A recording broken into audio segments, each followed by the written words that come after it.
keen on is not having a balanced budget, not meeting the balanced budget benchmark, and that is not something that I like leading into, but it is a process that is required, I believe, in our response to the impact of COVID-19 on our community. We've got going out for a consultation process, and we're looking for closing our feedback by Thursday the 4th of June. And obviously with the changes to alert levels, and we're now in alert level 2, we still have to respond to the ways that we will be able to consult with our community. So the communication methods, we've really looked at how we can engage with the community meaningfully, despite the fact that we can't gather in groups of more than 10. Welcome back, Councillor Deeman.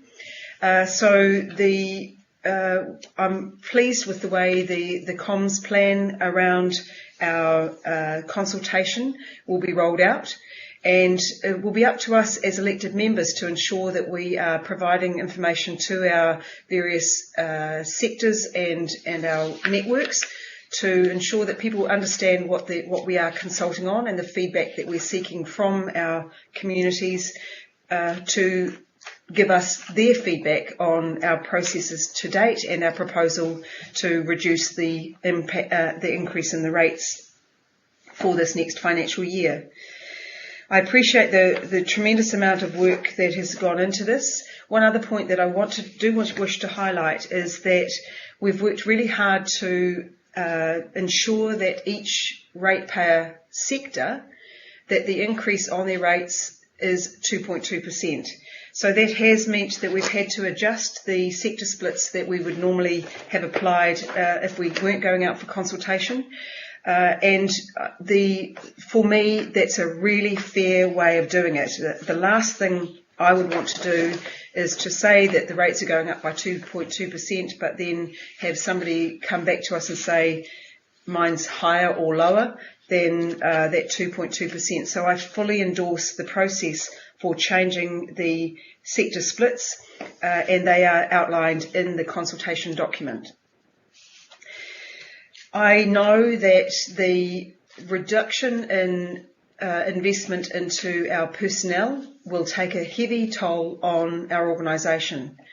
I think we need to remember that as elected members that we have asked for that response from our organisation, and if we want more to be done, we will have to come up with some innovative ways of the organisation will have to find some innovative ways if it's endorsed that we do additional work.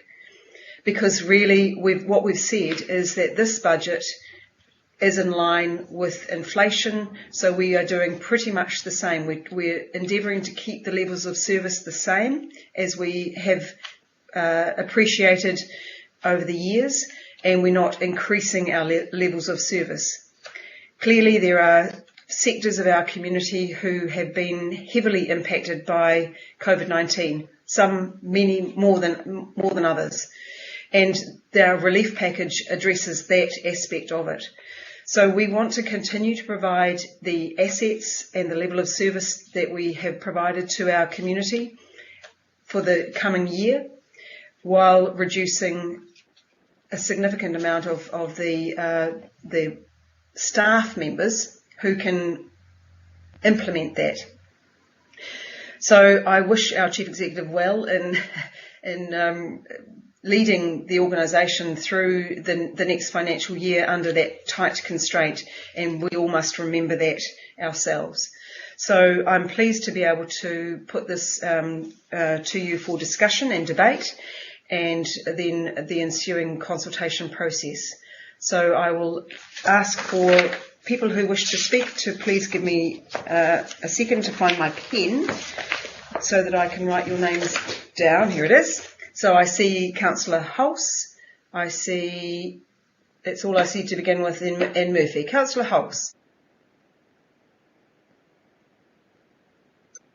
Thank you, Your Worship. Mine's a question at the start, please.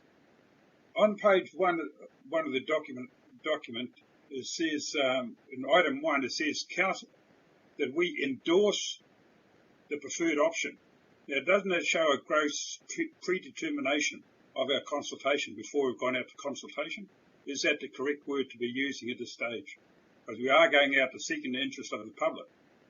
And to endorse one option, I think is a bit premature. Do I have an answer? Councillor Hulse, I will answer that. You'll note that in the minutes of the meeting that we held, the council did vote to go with this option for consultation. So we have been through that process. This is the next step to go with the consultation document. So council has already voted to go with this option. Well, it's still in my mind, it's predetermination. You're leading the public instead of giving the public a fair and equitable chance of putting their views. But anyway, that's the answer. Thank you, Councillor Hulse. Councillor Murphy, then Councillor Cutforth. Thank you. Yeah, I think it's great that we're going out for consultation. We weren't planning to, but now with the changes we need to. I just had a question on page 22 of the consultation document. It's quite interesting when you go through all the lists of, what was in year 3 of the long-term plan and what is now being proposed for the annual plan, and then the differences there.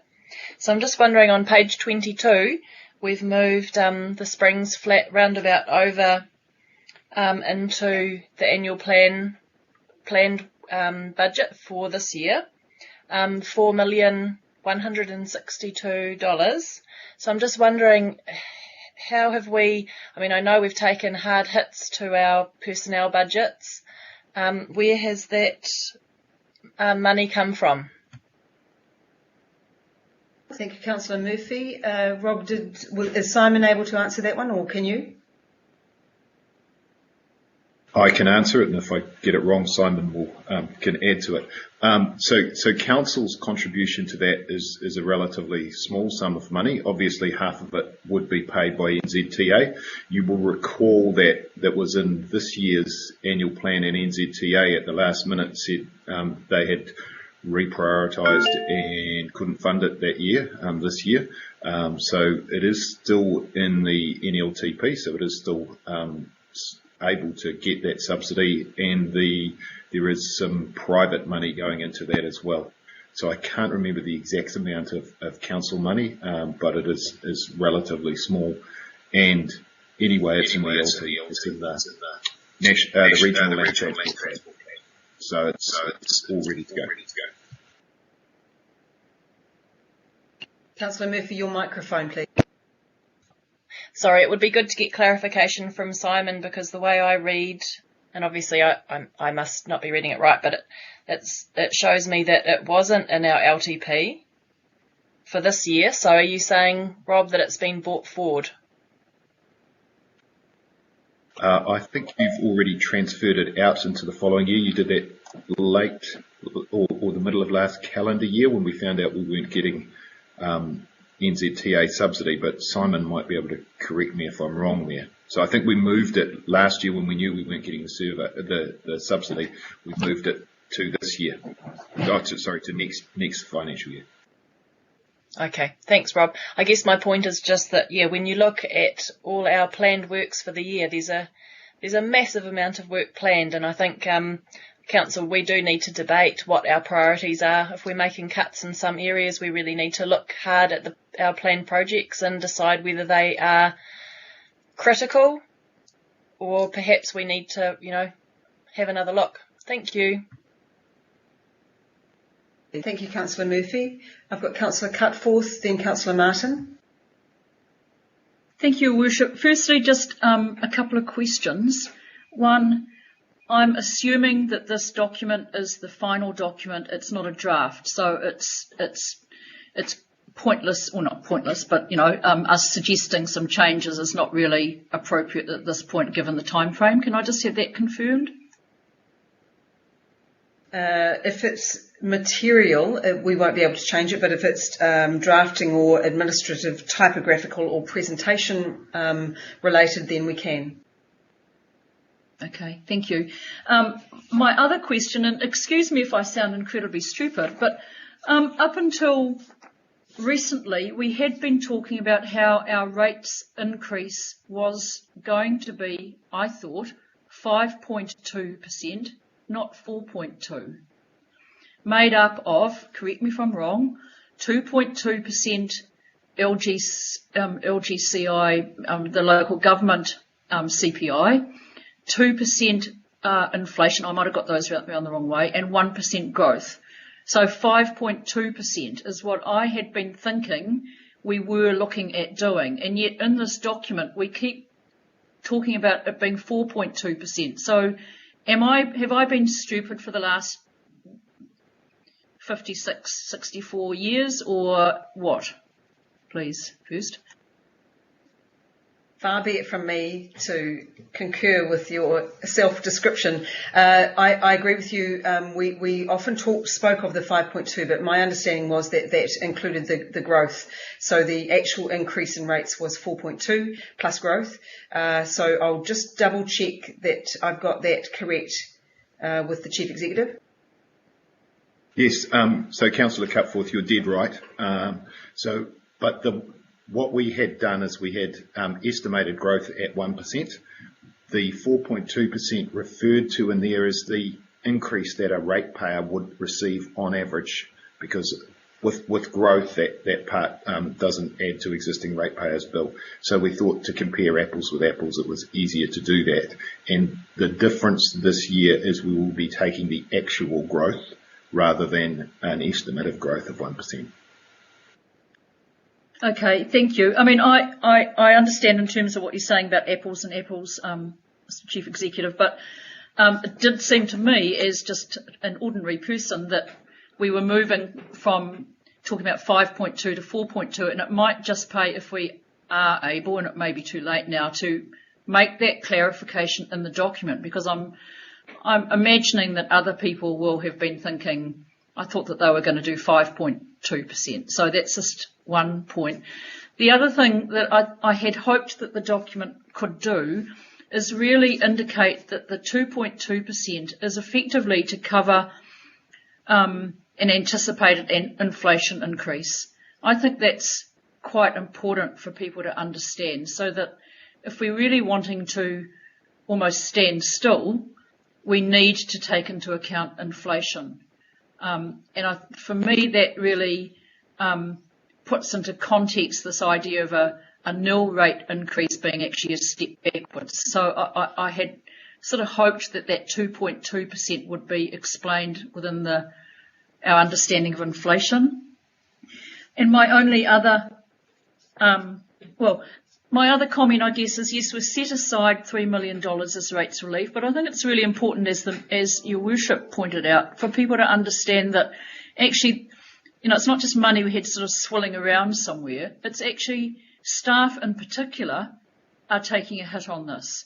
Our staffing numbers, the idea of any sort of wage increase, maybe moving people from being below the living wage onto the living wage, replacing staff as they leave, let alone getting new staff to cover new areas of work. All of that is going on hold. So it's actually our people who are taking a real hit on that. And I think it would be really good to have acknowledged that within the $3 million that we're setting aside to assist different sectors of our ratepayers, a lot of it is coming from our staff making that sacrifice, which will inevitably then impact back on ratepayers and our citizens.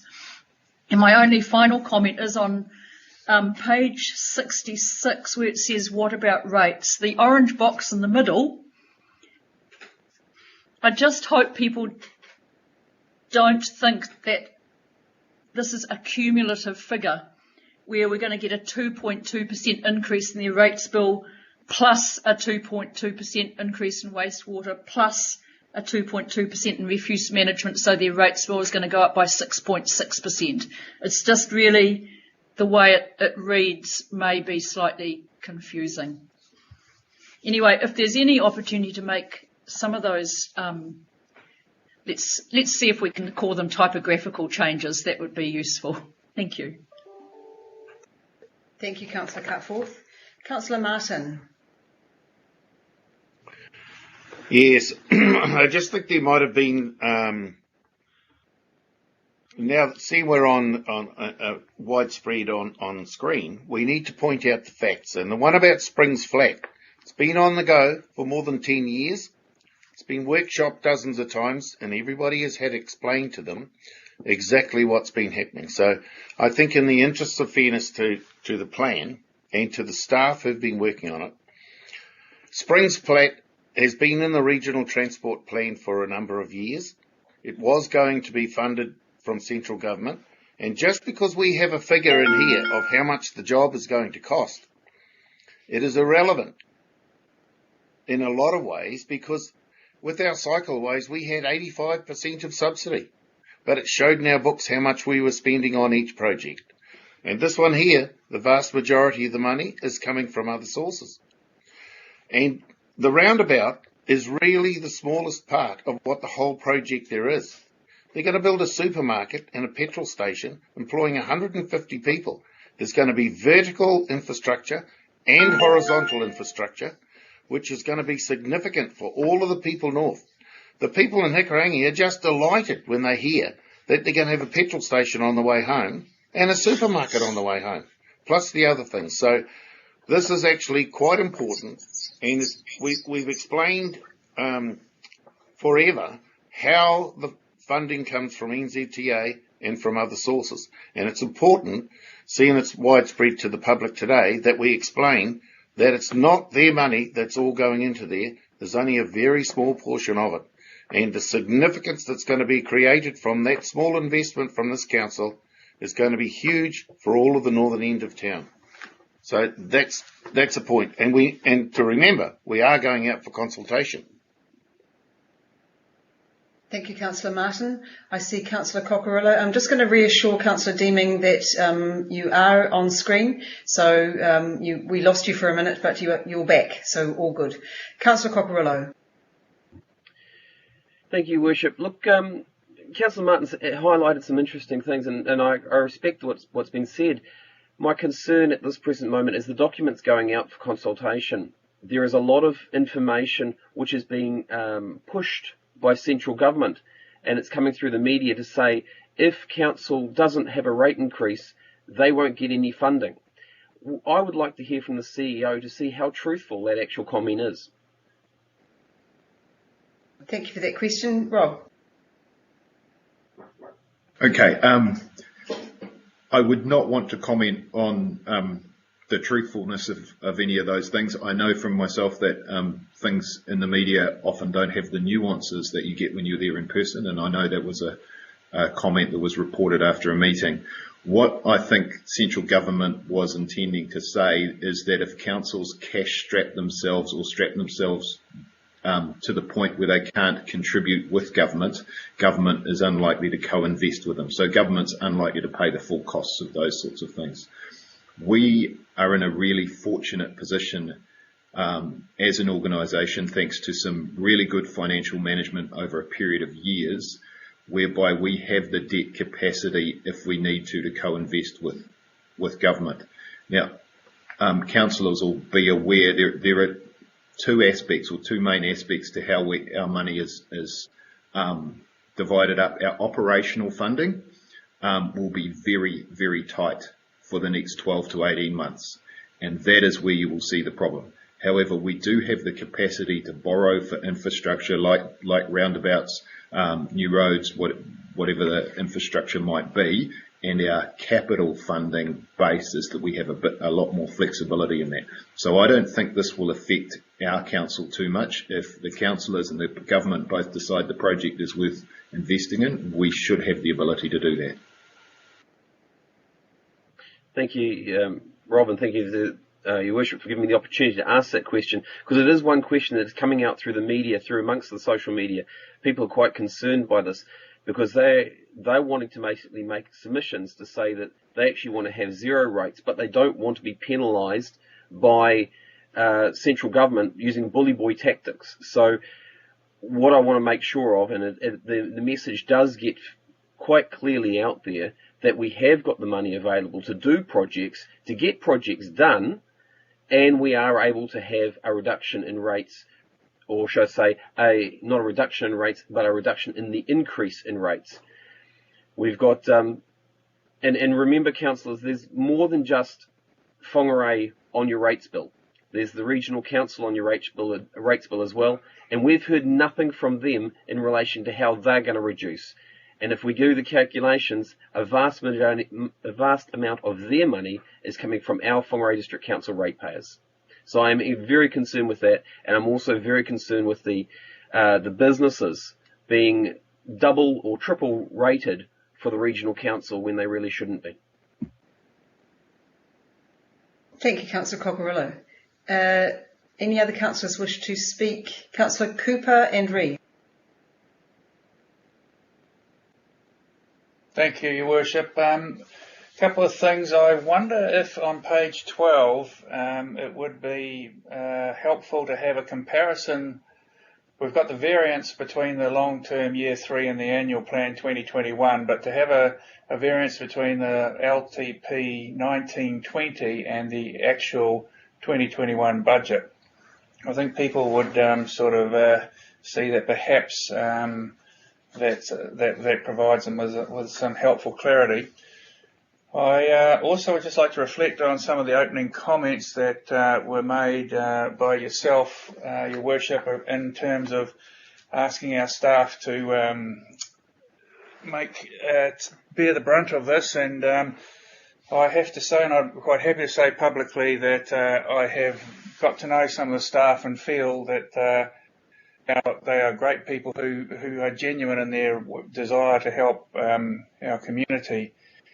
However, our community are all being asked to make cuts, to work more efficiently, and to operate under increased pressure. And I think that the public expect us to do this, and I feel that the 2.2% rate that we're promoting here is a good balance between demonstrating that we are looking at our own expenses and our own conditions of operating, while at the same not cutting our nose off to spite our face. So I will be happy to support the gut and consultating on a 2.2% increase. Thank you.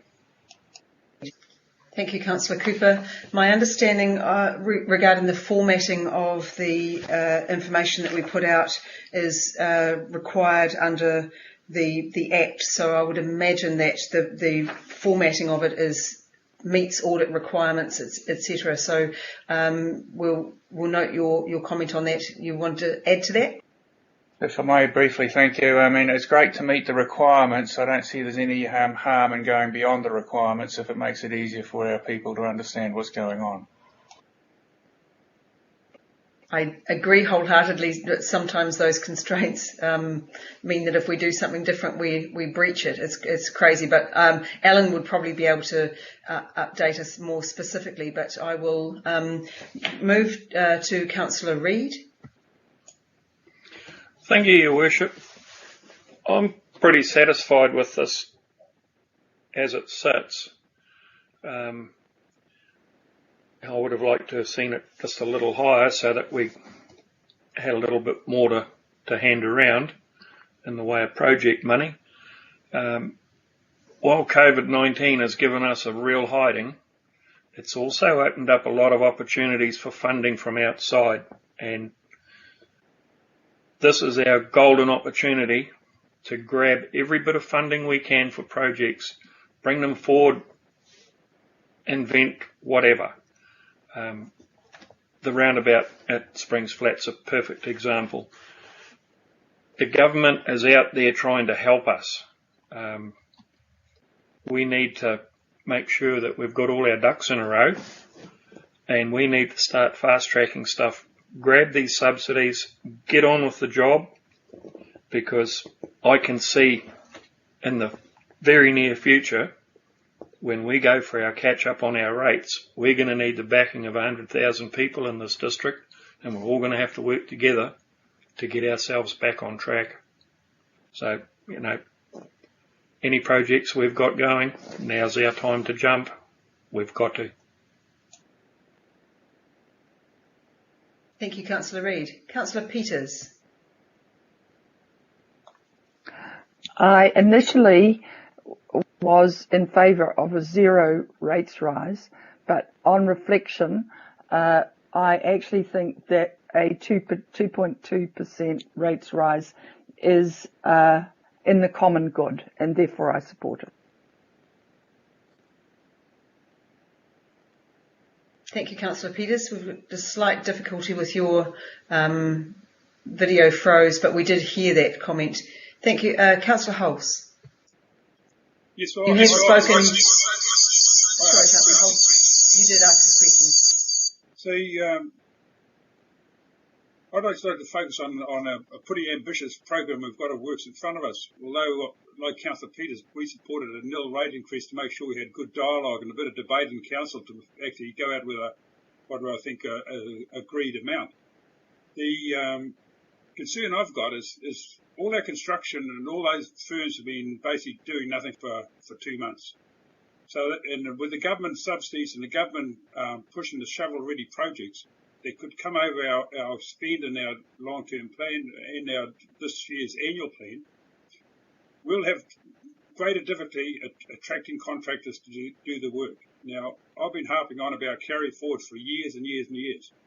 And last year, we've got to remind in our agenda today in the audit report, the audited plan, the auditors are saying last year we carried over $34 million worth of work, and they make the comment of increased project costs and insufficient capacity and capability to clear the backlog projects.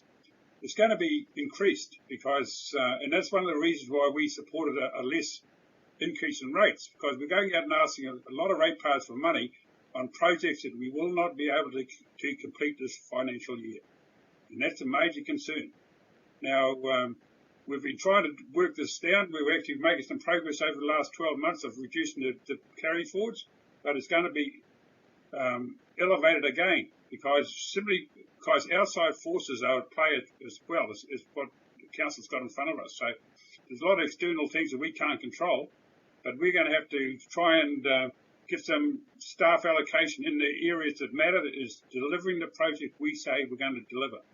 And as I support what Councillor Cooper said, everyone in the community is being squeezed at the moment, but we've got to continue to squeeze and get these projects out the door, because there's no use collecting the money if we're not going to spend it on those items. And the auditor also said it'll lead to a decline in level of service and the increased project costs. Every job we put off this year is going to cost 5% more next year. So we must complete what we said we must complete what we're going out in consultation on. Thank you. Thank you, Councillor Hulse.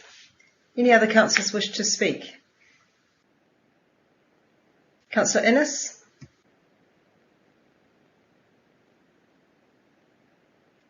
Thank you, Your Worship. First of all, I'll just go back and say that really appreciate the fact that we're going out with consultation. We were not going to initially, and we were going to leave that early consultation to the long-term plan. So I see really the consultation document we have. It's been well presented with a minor adjustment or two as suggested, and the submissions we receive, I feel, can be put in context, not only in terms of the annual plan, but also looking forward to the long-term plan and maybe projects in the long-term plan. So that will help us in terms of formulating a draft long-term plan, I would imagine. I'm supportive of the 2.2 that keeps us level with inflation. It's really just trying to strike that balance, and it's difficult. And we know that from COVID-19, there is a lot of pain in our community. But just picking up on Councillor Reid's comments, really we have to be on our toes, and that's to pick up subsidy as much as possible from central government that will provide employment opportunity in terms of infrastructure projects. So I see that the 2.2 is a happy medium, if I say that, down from 4.2, keeping us level pegging with inflation. The sector splits, I see there's been relativity established, and I know in terms of the commercial sector, there's always comment in terms of rate payment. And I think here what we're doing is at least we're keeping relativity that would have meant that the commercial sector would be paying more. And we are in extraordinary times with COVID, and maybe, as you state, Your Worship, in terms of not having a balanced budget. And I think that's something that we may fall behind in terms of not having a balanced budget, but we have future years to look at and the long-term plan to be able to look at a program there. So looking forward, I really will appreciate the comments that come back in, because I feel the consultation document has tried to put everything in perspective. And as always, I think communication with our community is absolutely critical, and I really look forward to the comments that come back. Thank you, Your Worship. Thank you, Councillor Innes. Councillor Martin, you have spoken. Do you have a question? With everybody speaking so vehemently on the 2.2 when we're going out for consultation, would that be considered as predetermination?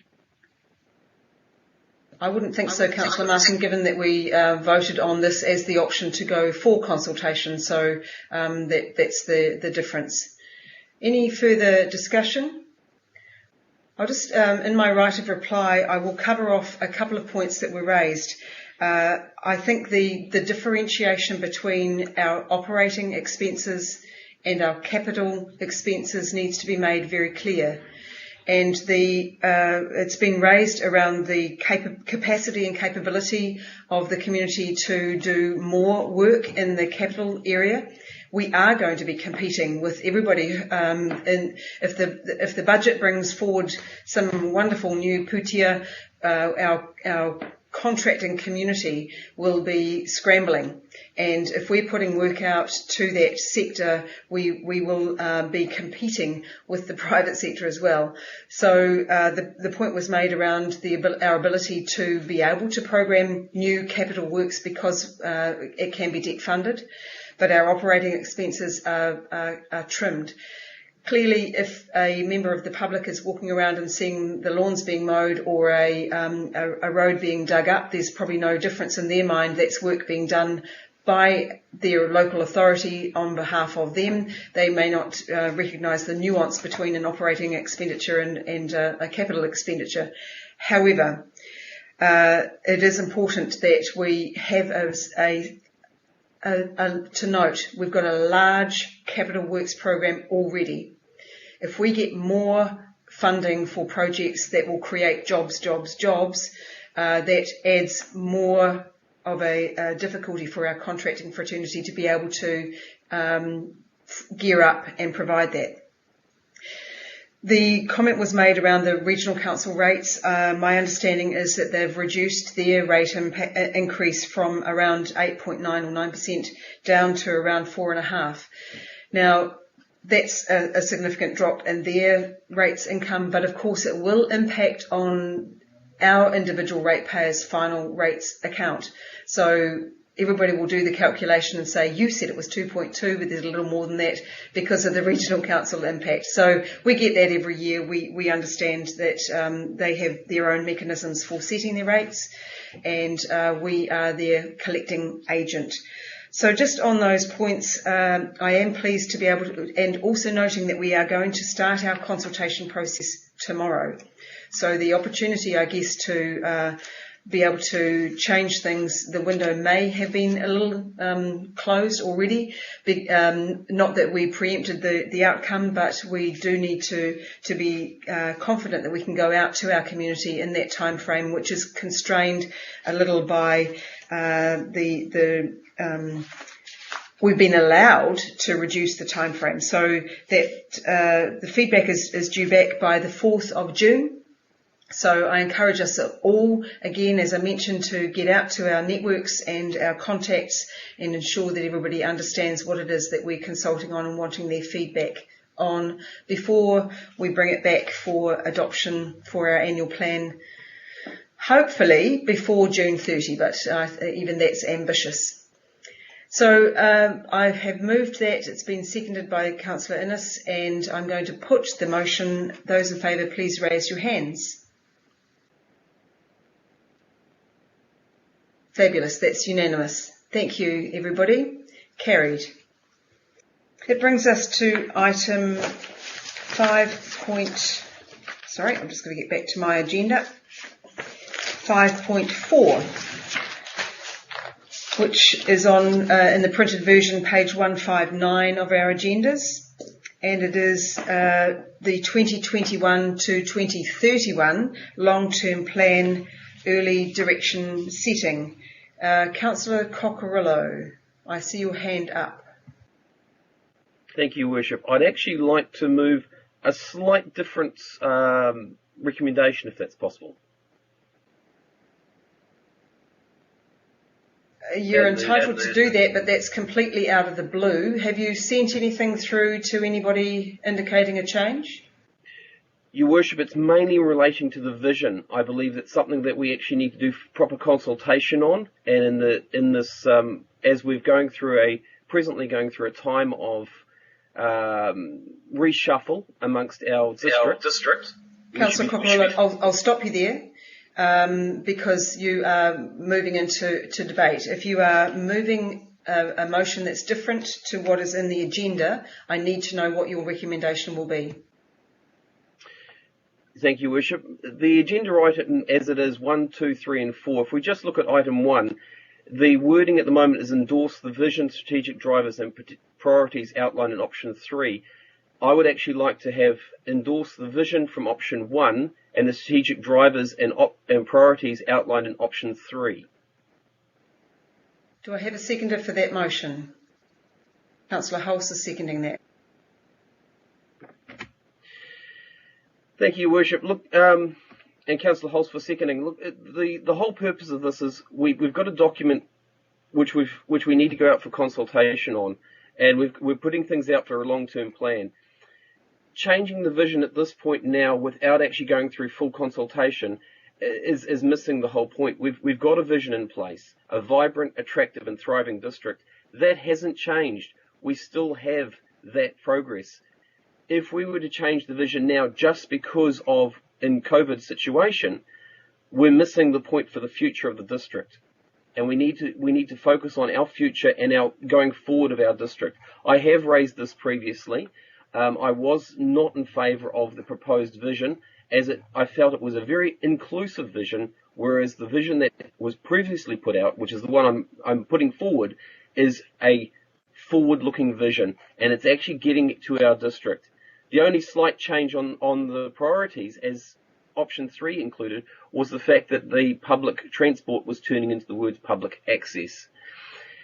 And this is, again, a logical thing. We know with the COVID situation that the social distancing has to be part of it, so public access takes care of that issue and also allows people to be able to, allows our council to also focus on parking and other access for the people to get into the district and around the district. So, Your Worship, that's the reason why I'm moving that motion, is to allow our existing vision with the new priorities as been stated. Thank you, Councillor Cockerillo. I will move an amendment. I will move the amendment being what is written in the council agenda, endorsing the vision, strategic drivers and priorities outlined under option 3 of the 2021-2031 long-term plan and all of the other recommendations. Do I have a seconder for that? Councillor Murphy is seconding that.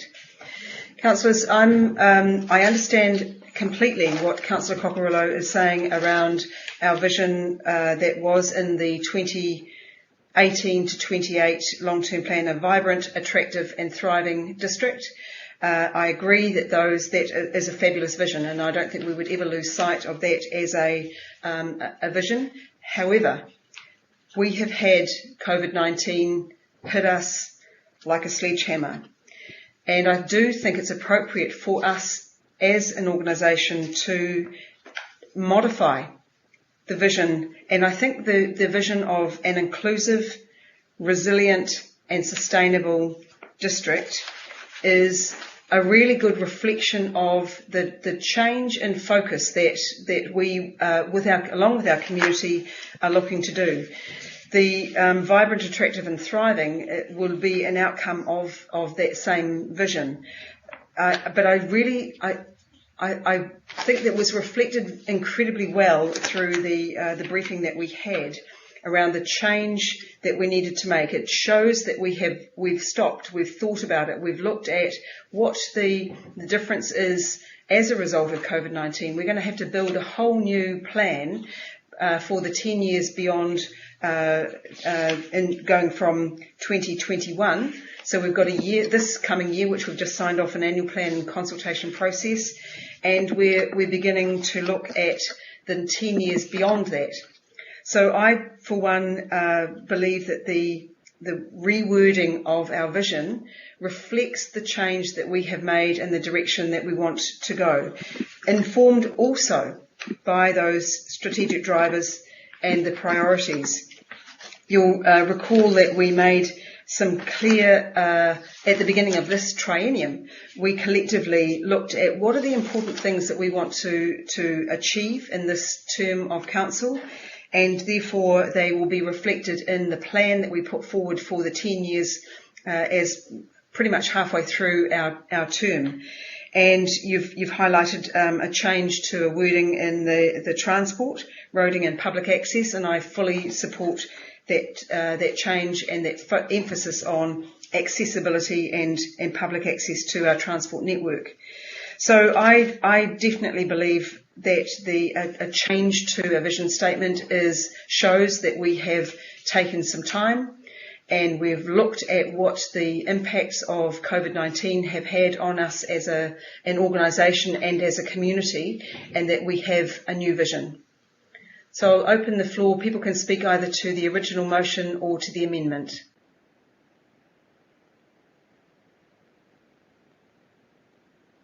Councillor Innes. Thank you, Worship. I'll be speaking to the amendment. I'm supportive of the amendment. I feel that it's important for us to indicate that it's not business as usual. I feel that the vision, which is basically an umbrella statement of inclusive, resilient and sustainable, is very much where we will be heading. In terms of inclusive, the partnerships that will be formed, I think there'll be stronger partnerships formed as we go through this, and of course that will be with the community as well. And resilient, I think that's something that we have learnt. We've appreciated the organisation and its capacity in relation to the lifeline of the three waters in particular that has enabled us to carry through this period. Sustainable, I think that's something that means different things to different people, but overall sustainable is something that we need to be.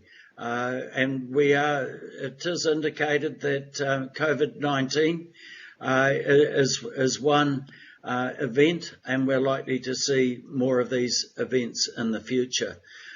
So when looking at the drivers, I'm supportive of those, and particularly the change in there as it relates to public access. So I'll be supporting the amendment. Thank you. Thank you, Councillor Innes. Councillor Peters. I'm also speaking in favour of the amendment. I think that inclusiveness is a real good aim. It also means that we're working together. Resilience, as Councillor Innes has said, this is not the first and only, this is not the only crisis that we may be facing. Both resilience and sustainability speaks to the importance of future things which are looming for us, dealing with the current, but also looking at issues of climate justice. This is actually, those sorts of wordings address those sorts of things for me. Thank you, Councillor Peters. Councillor Cutforth. Thank you, Your Worship. I think I'm going to abstain actually on this, and I'm not supporting Councillor Cockerillo's wishing to continue with the old vision, if you like, but equally, and I'm supportive of the new vision, but I do feel we've had very little time and discussion and debate as a council around it. And I'm conscious that, these are straitened times and all of that, but it just seems to me we're moving quite quickly without a lot of real consideration about what it means. And I'm fully supportive of resilience, inclusion, sustainability, but and we've talked about that, but at the moment, quite a lot of it is rhetoric, I guess. And when you look again at back to our economic response to COVID, the reset, the this, the that, there's talk about things like sustainability, but there's very little actual practical actions that we are putting in place around that. And so I sort of feel that, we can adopt this fantastic sort of vision, but actually what real depth does it have if we haven't fully discussed it? I'm not happy about the word access taking the place of transport. I think it really, really weakens our emphasis and our focus on public transport, which is one of the things that came through quite strongly with this new council. And I guess I'm unconvinced also about the having in as a priority the Northport expansion and Navy relocation. I'm not saying I'm opposed to it. It's more, these are external things over which we have little control. Yes, we can lobby government. Yes, we can advocate. Yes, we can ask questions. Whereas the other things, transport, revitalising the city core, sustainability and waste minimisation and housing are all things that we actually have some direct effect on as a council. Things like the port move or the Navy move, we have little impact on. And if we're trying to truly develop a resilient district, to me resilience a lot is about looking at our own resources and looking at how we can use our own resources and what we have available to us, rather than looking to be saved by external sources, I guess. So again, I'm not opposing it. I'm just not convinced we've had sufficient time to think about it, that I've seen very little demonstration of any change in action, despite people talking about post-COVID and needing to reset. And I'm just not sure that we've had sufficient debate so that we're all actually, if not on the same page, at least know what pages each of us are on. Thank you. Thank you, Councillor Cutforth. Councillor Cooper. Thank you, Your Worship. Look, I feel I'm showing great resilience in taking part in this discussion right now. We just had a long soliloquy from Councillor Cutforth just to tell us she's not going to vote at all on this. I discussed this at a workshop not long ago, and we actually voted on those words going through, so I'm a little surprised that Councillor Cockerillo, who... Point of order. am fond of course, with this Councillor Cooper, legislation. Councillor Cockerillo is raising a point of order, so I'll just have a listen to that first. Councillor Cockerillo. Point of order, we have actually not voted on that vision. There was no vote had on the vision. It was just a discussion. So Councillor Cutforth, where she raised that we haven't had the discussion, she's right. We actually haven't had the proper discussion about it. You're almost correct. We did have a briefing, and this was the direction that we gave our staff, which is why it's now in the council agenda for voting on. So back to you, Councillor Cooper. So thank you. Now I've got semantics out of the way. I think the public expect us to get on and make some decisions, not sweat the small stuff too much. This is a thing about going out for early direction setting. I understand we will have further opportunity to work on this document.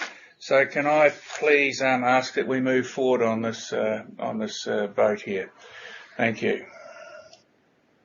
Thank you, Councillor Cooper. I will allow other councillors to speak, but you make a good point in that if we get hung up on one aspect of it, we may lose sight of the fact that we are wanting to progress the next steps in the long-term plan and agree that we won't be going out for early engagement because that crosses over with the consultation process for the annual plan, but that we will be undertaking consultation on this in March of next year. So I think that's probably the key point that we need to be focusing on. Thank you. I saw Councillor Benny and Councillor Murphy. In a similar vein to Councillor Cooper, to be honest, that they're all positive, lovely words. I don't really care about that. I care about the actions that come from this. And to be honest, I think we've spent way too long debating this already. Councillor Murphy. Thank you. Yep, in a similar vein as Councillor Cooper and Councillor Benny, I think this is really important though. For me, when we did the early engagement for our previous long-term plan, I found that really valuable, and I was looking forward to be able to do that again. So I think COVID's happened, and I agree that it will be too much for the public for us to go out for consultation on our annual plan and then begin early consultation for our long-term plan. So I think it's a shame that we won't be able to do that early consultation because it was so valuable in helping us to shape our long-term plan. But as Cooper and Benny said, we have to, move forward. For me, the vision is really important. It's critical. That's why we have stood as councillors, because we have a strong vision for how we want to look after our people in our district. We have a vision. We want to make this place even better. We want to look after it.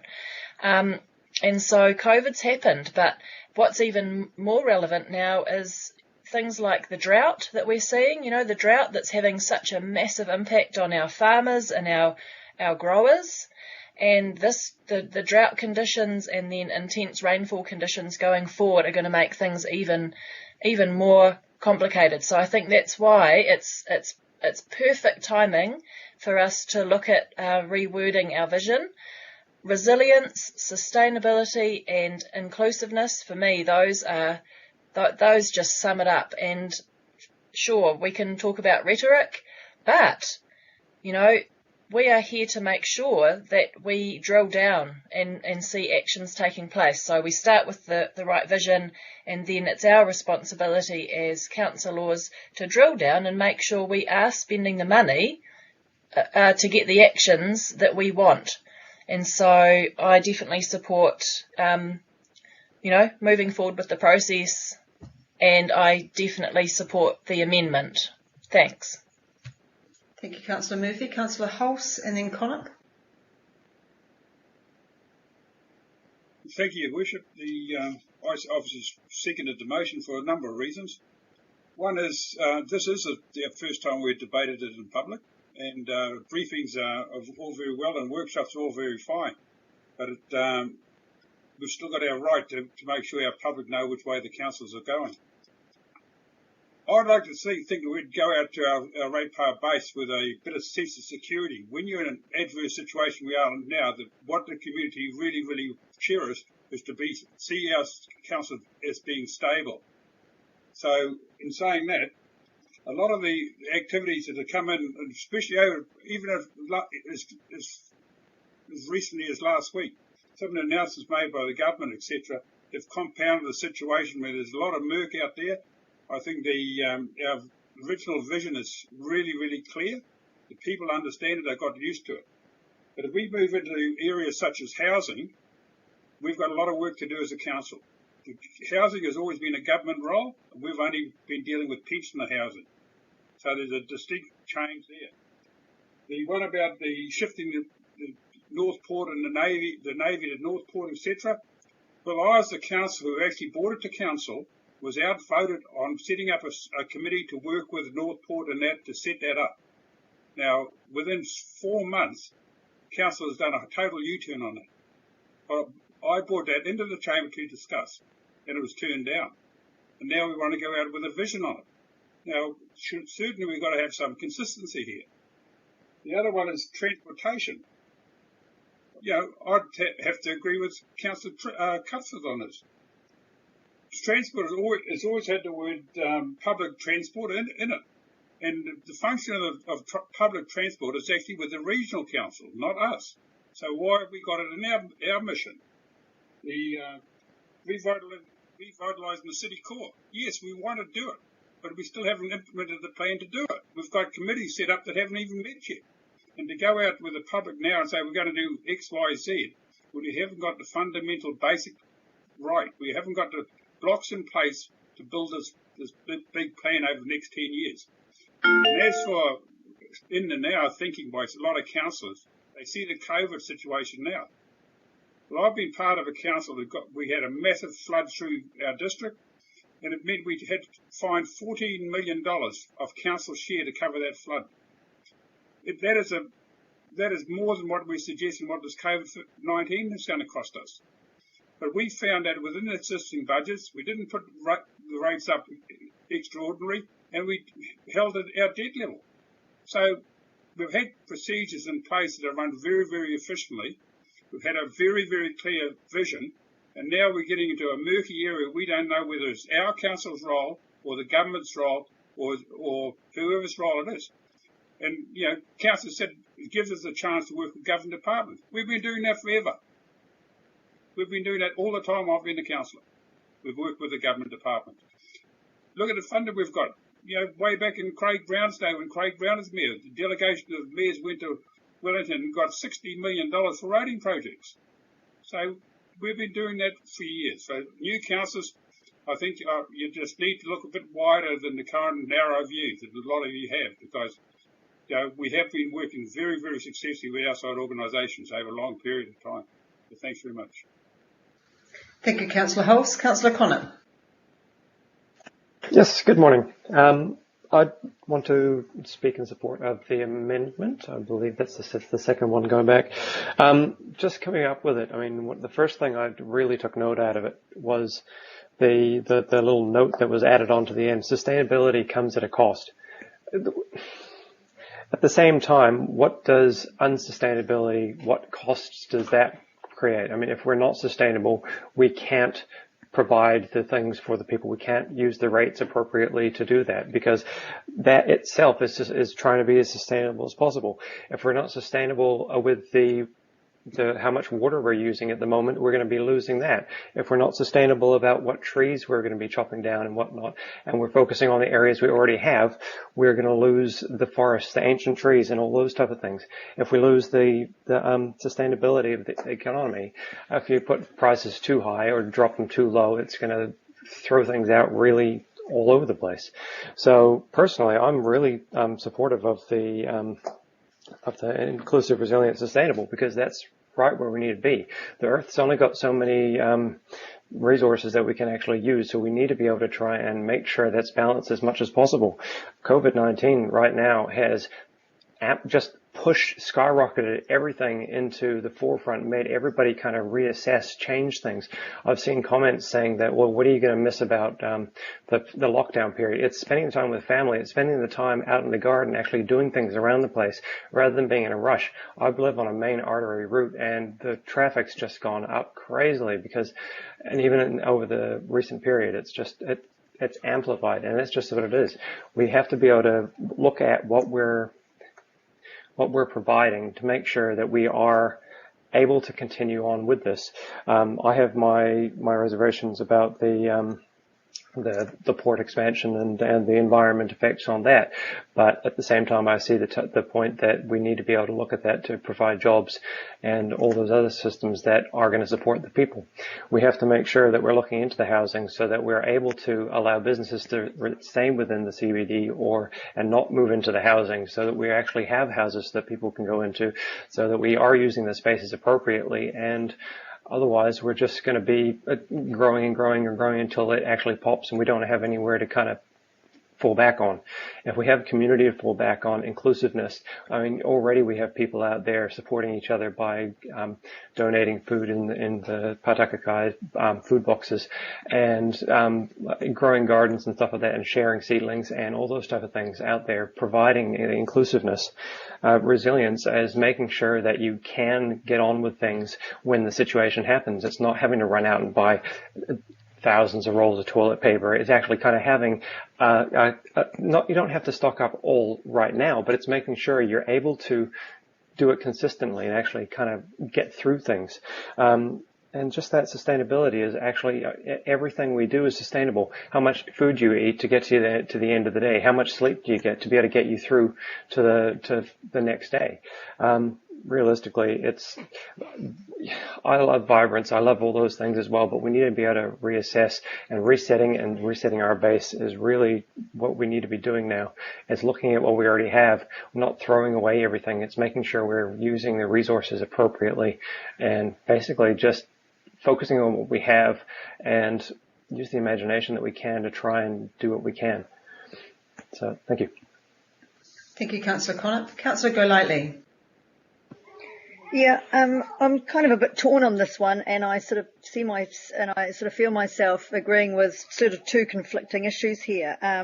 One, Councillor Benny sort of said, we're debating on something that's just words, and it's a nothing. It's the action that we want, and I just kind of don't see the point. And then also Councillor Hulse, said about being stable and consistent, and I absolutely 100% support that, especially at this time.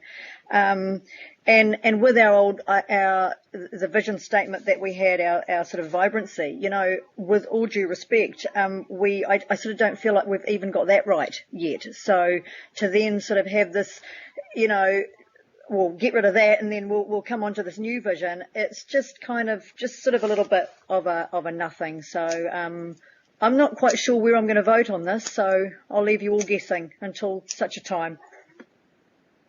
Thank you, Councillor Golightly.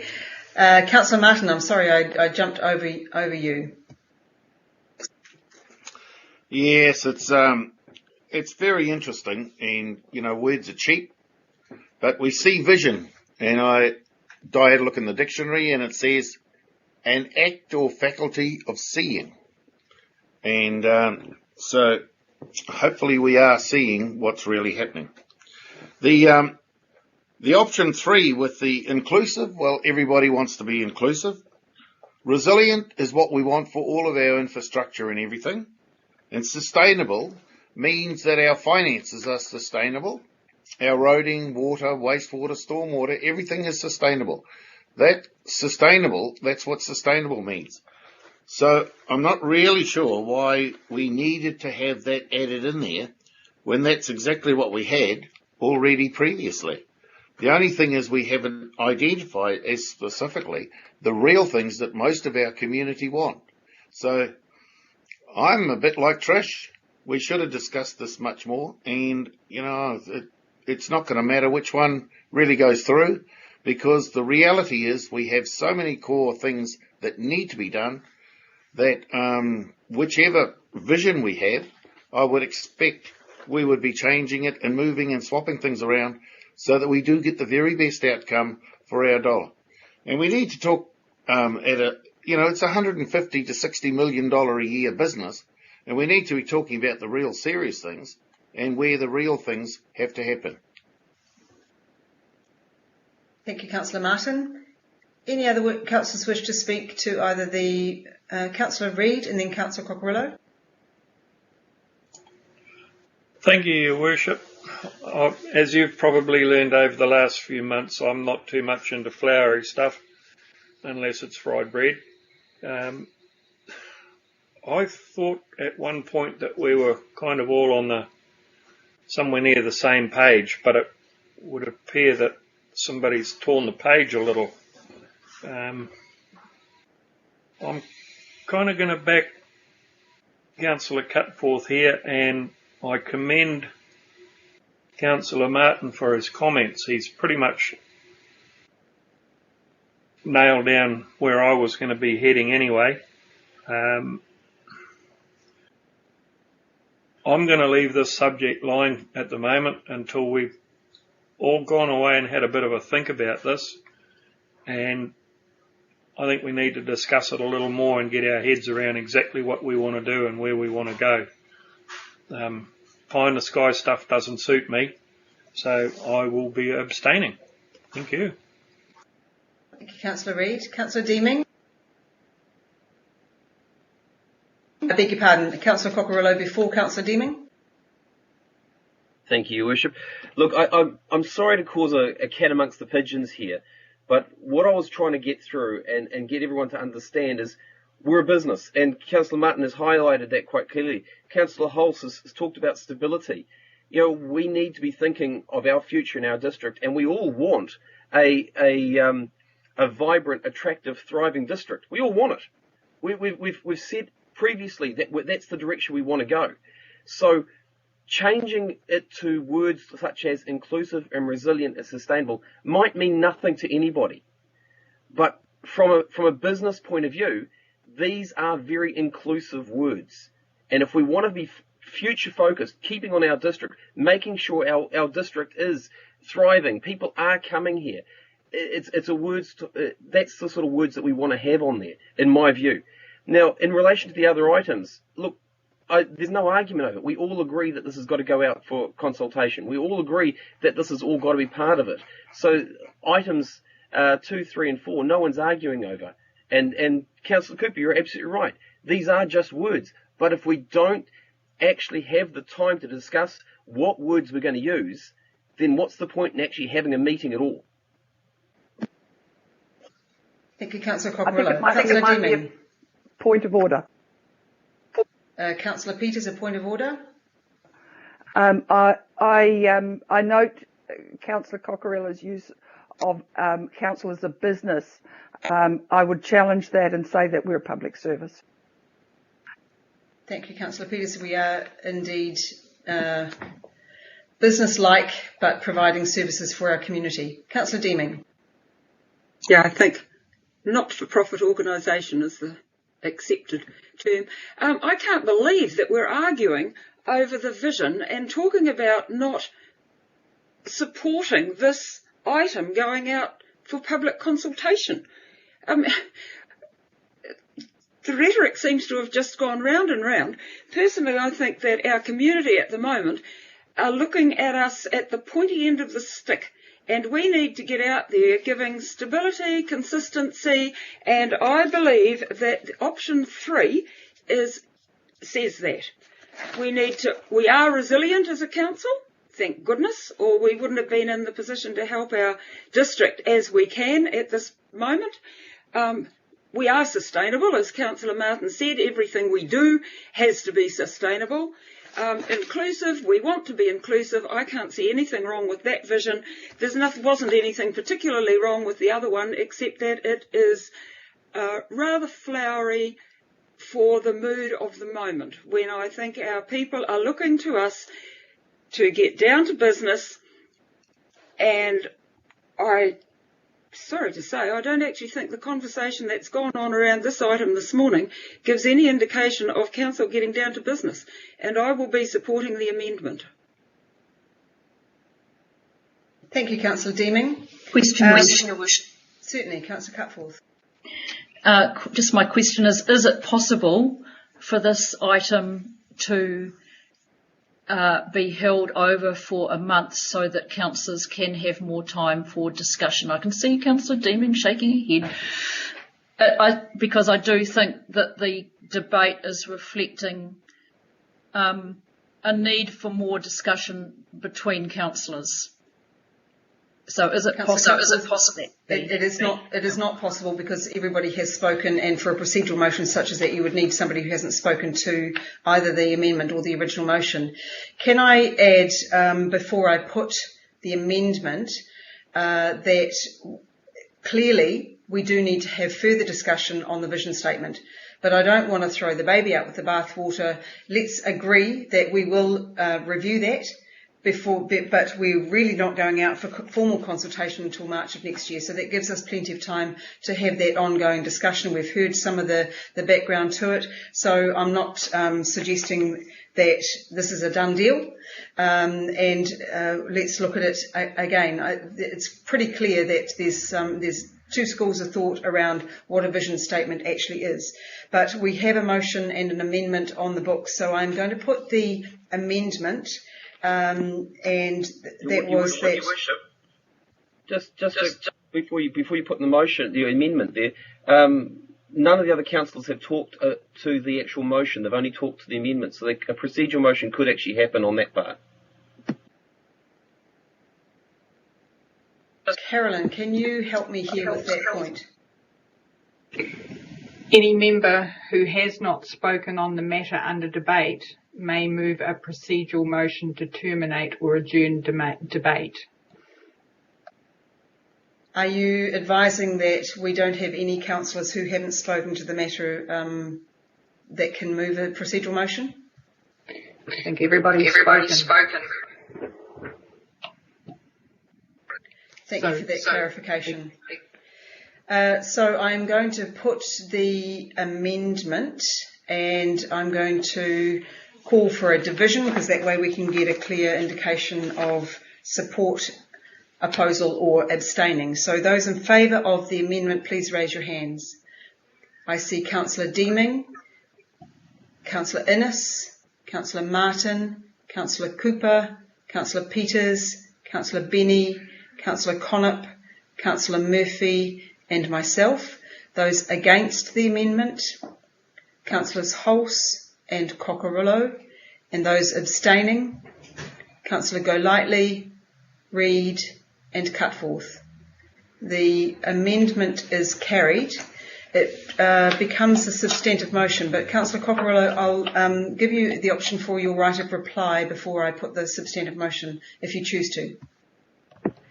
Your Worship, my only question is, and I need reassurance from yourself and the staff that we will actually be talking further about this, and before I do the motion.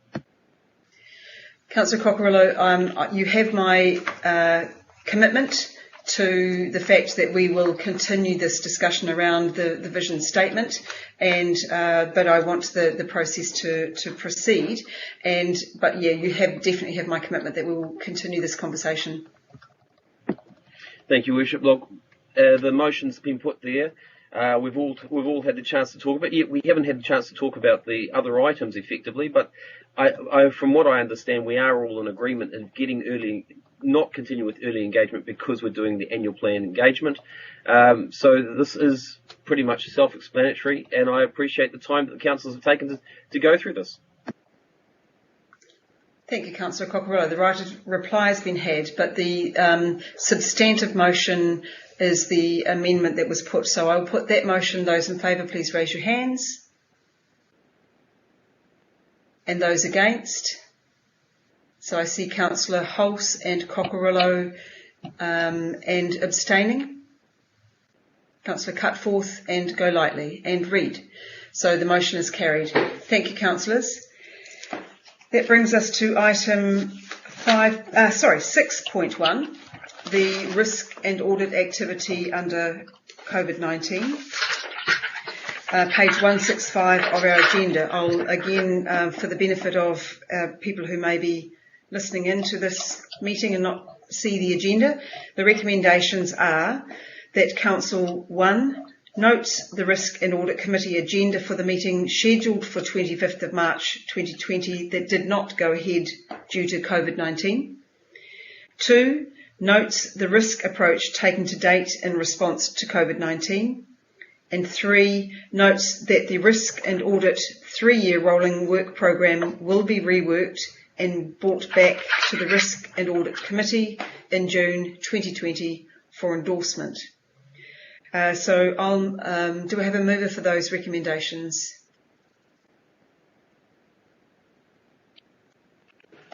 I will move them. Do I have a seconder? Councillor Deeming is seconding. Thank you. So, councillors, you'll note in this agenda item the report, the Risk and Audit agenda that for the March meeting is attached as for information, just so that it brings it into, I guess, the public arena. We've had that agenda for 6 odd weeks, so I'm trusting that any questions that you had relating to those have already been asked and answered. And I want us to focus on the agenda item that has been prepared by both Emily and Desiree, which looked at the risk framework and our emerging risks as a result of COVID-19. And what they've done is looking at the identified risks, the mitigation, the likelihood, of course, the impact, and then the residual risk. So there's been a considerable amount of work that's been gone in already. The chance for us, though, to have input into the risk management framework will come when we get together with our chair, John Isles, for the independent chair for our Risk and Audit Committee, in that meeting. Now, he has asked also, he's not with us present in the meeting today because it's difficult to get into a virtual meeting room. He may be with us on Facebook, but he has asked me to convey this message to you all.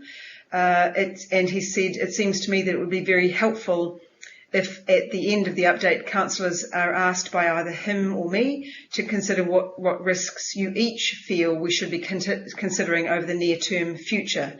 So not for discussion at this meeting, but if you have any thoughts, you could either email them to him or to me, and but also to note that the things will be discussed. So the process would involve you more closely in the risk appraisals and also help management and us steer the ship. So we know that Council's deliberations on the excellent staff papers has covered immediate risks, and this suggestion would complement that. So his intention is to bring us all into, hopefully not a virtual room, but maybe a real room by June, who knows, and be able to bring forward the areas of risk that you have identified and then bring those into a risk management framework. So, councillors, I will open this item up for debate. Anybody wishing to speak to it? Councillor Cooper and Councillor Cutforth. Thank you, Your Worship. Look, I think that I applaud the work done by the staff on this, and they have cast the lens of risk over the actions that the staff have taken during the response and the shutdown and so on and so forth. What I do wonder is who is casting the lens over our performance as governors. Now, I've just noticed that you have said that we will have a chance to bring this up, but it will be in hindsight, and I wonder if perhaps we need to make sure that that doesn't happen, that we don't find ourselves in this situation again. So, thank you. Thank you, Councillor Cooper. I know reputation risk as a result of elected members' behaviour is part of the risk management framework, and with a high likelihood and high impact. So, but yeah, we'll be reviewing all of that. Councillor Cutforth. Thanks, Your Worship. Yeah, I think the staff have done a brilliant job in terms of really taking the risk seriously and really thinking through what are the likely effects and the mitigations and things like that. Just, I did wonder, just specifically, I did wonder on page 169 under confidential information, down the bottom, without wanting to get too much into delving into the details, whether the impact would be minor. I would have thought it might have been higher than minor. But more generally, I guess, I wonder how a risk framework takes into account things like productivity issues, teamwork issues.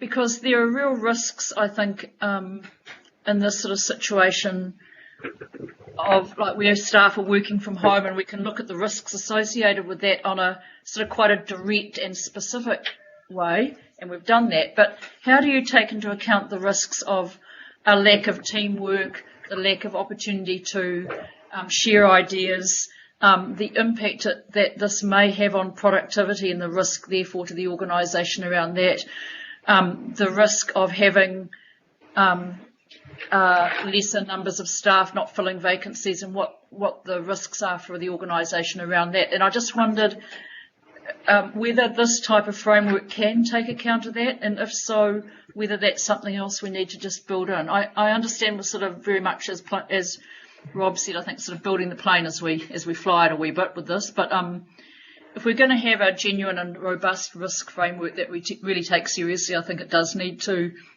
maybe amplify some of those things. Maybe some comment from Rob would be useful on that. Thank you. Thank you, Councillor Cutforth. Rob, did you have a comment on that? Yeah, that's a really good point, Councillor. So we will need to debrief this quite carefully. I have no doubt that this lockdown will change aspects of the way we work. And I know that some organisations are looking to transition themselves much more into a virtual work from home style. We will look at what information we've got and how things have panned out over that period of time. My initial impressions were that yes, we got a whole lot of things done. Those people who were doing big jobs that interruptions were a problem with were really productive initially, but once those jobs came to an end, they were then struggling because there wasn't the collaboration and the face-to-face interaction. So I think this working from home is a bit of a swings and roundabouts thing, and it's horses for courses. That's my impressions, but we will do a full debrief on this and look at how we might work things differently in the future, and how this will affect the way we work in the future. I think it's a really good point. And thank you, Councillor Cutforth, because I agree, as governors, we need to be highlighting areas of concern that we have and then incorporate those into, and that's precisely what our role is as governors.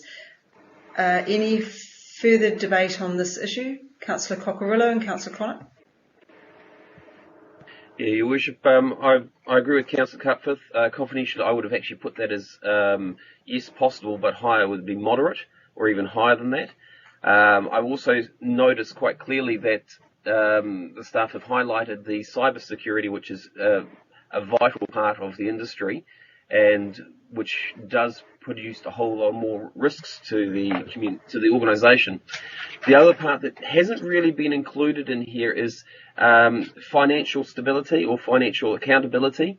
Hasn't really been put into one of the risks, and neither has the completing of projects. For example, like the new water treatment plant or the one building. Neither of these have been put in as risks or identified as risks, which I would have probably included them as risks for our district or our organisation going forward.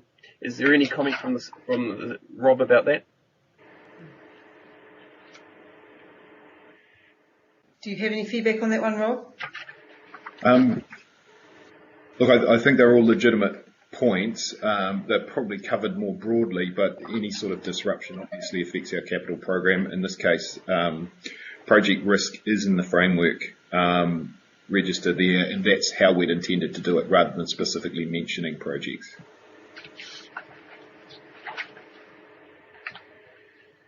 And just to reinforce that, this work that has been done is specifically around the emerging operational risks. We still have the significant risk matrix that includes those very points that you were making, Councillor Popper, existing. And so they'll be brought to our attention again at the Risk and Audit meeting in June. Any further discussion on this item? Oh, Councillor Connop. Thank you. So I was just kind of following on from Councillor Cutforth's point of the people working from home and all those points from kind of in that point, that area. Well, if everybody started working from home, you lose that team building kind of environment. Like if you wanted to look at the CBD, for instance, if everybody started working from home, there'd be no businesses in the CBD. So we got to think about where the relationships are with people and what we're going to be putting online and the productivity of actually getting people together and actually being able to support. So when we are having a place so people can come to them and see everybody at once rather than just having to try and get in contact online. It's that the risk of the loss of relationships, of the humanity of it, rather than. And I mean, I'm big online, as most of you probably know. I'm always out there, but at the same time, I'm out there picking up rubbish type of thing. It's getting hands on. It's interacting with the people. It's being there when you can, rather than just putting everything online and out of the way. Thank you, Councillor Connop. Councillor Reid. Thank you, Your Worship. It's more observations than actual identified risks in some ways. I think personally the risks to our staff are actually higher working in Walton Plaza, knowing the demographic that surrounds them. To me, I feel personally that working from home would have advantages and disadvantages. It's a quicker turnaround to and from work type thing. But there's the thing against it is the factor that they're not in one place together and they're relying on what can be somewhat less than 100% reliability with Skype and Zoom and bits and pieces. And there's that danger of hacking as well, but I'm pretty sure that our team are pretty sharp on that side of it. So it's just those little things that, they're probably minimal risk, but they're still there, and yeah. Thank you, Councillor Reid. Any further discussion on this item? If not, I'll put that motion. Those in favour, aye. Oh, hands up. And any again? I think that was everybody, so that's a unanimous decision. And we have a paw up as well. Very cute. Councillors, that brings us to the end of the open portion of our agenda today. But we do have 2 items to be considered in public excluded. I'd like somebody to move the motion that the public be excluded from the following parts of the proceedings of this meeting.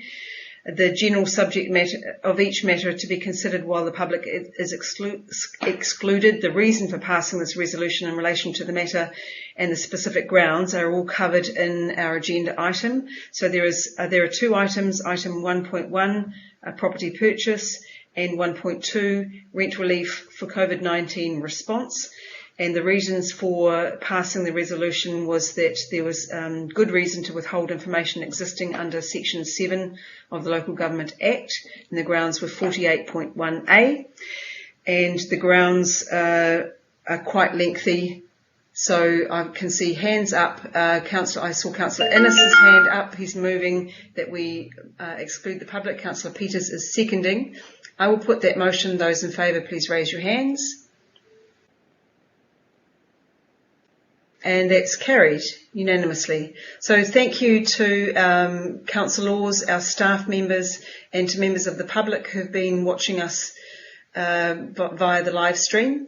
We really appreciate that these are interesting times, and we're quite pleased that the fact that we can include a wider audience than people have been able to get into the council chambers. So you can trust us that we want to continue this open and transparent method of holding meetings, and you'll see changes over time with where we actually have our meetings, but we're certainly going to be ensuring that we continue this process on. So thank you, and I will close the open portion of the meeting at 12:14, and we will all log out and log back in for the confidential section of our meeting. Thank you, everybody.